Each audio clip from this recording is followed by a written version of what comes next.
আপনি যদি জামাত ইসলামকে ভোট না দিতে পারেন তাহলে আপনি সরাসরি জাহান্নামে যাবেন। আপনি যে কোনো অন্য দল সাপোর্ট করতে পারেন, কিন্তু আপনার যদি জান্নাতে যেতে হয় তাহলে আপনার জামাত ইসলামকে সাপোর্ট করতে হবে ভাই। শুধু জামাত ইসলামকে সাপোর্ট করলেই জান্নাতে যাওয়া যাবে এমন বিষয় না, কিন্তু আপনার সাথে থাকতে হবে জামাত ইসলামের। কেন ভাই? আমি একটা ছোট্ট উদাহরণ দিচ্ছি, তাহলে আপনি বুঝে যাবেন।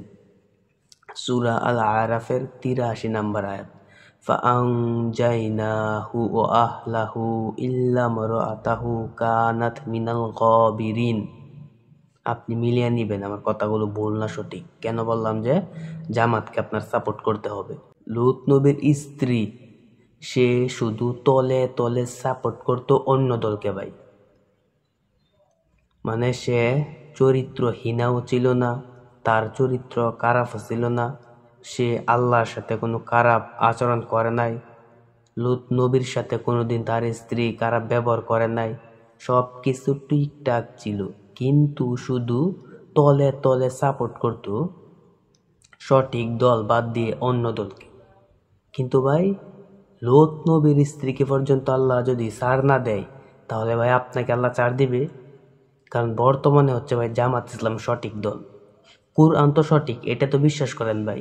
জামাত ইসলাম হচ্ছে কুরআনের দল ভাই। বিশ্বনবী সাল্লাল্লাহু আলাইহি ওয়াসাল্লাম বলে গিয়েছিলেন, সাতাফতারিকু উম্মতি আলা সাবেইনা সালাসা, অতি শীঘ্রই আমার উম্মতের ভিতরে ৭৩টা দল বের হবে। উম্মতি, আমার উম্মত, ৭৩টা দল বের হবে ভাই।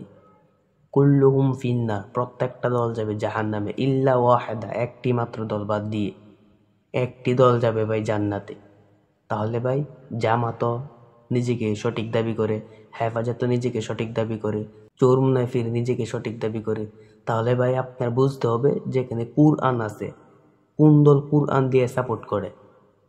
একমাত্র ভাই জামাত ইসলামে কুরআন দিয়ে সাপোর্ট করে। আপনি যে কোনো দল করেন না কেন, ওই জামাতকে আপনার সাপোর্ট করতে হবে।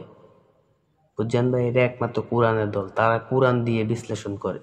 এই জন্যই বলছি, যদি লূত নবীর স্ত্রীকে পর্যন্ত আল্লাহ জাহান্নামে দেয়, তাহলে যদি আপনি সঠিক দলে না থাকেন তাহলে আপনি যত বড় আল্লাহর ওলি হন না কেন, আপনি জাহান্নামে যাবেন ভাই। কারণ লূত নবীর স্ত্রীর চাইতে তো আর আপনি বড় আল্লাহর ওলি হতে পারবেন না।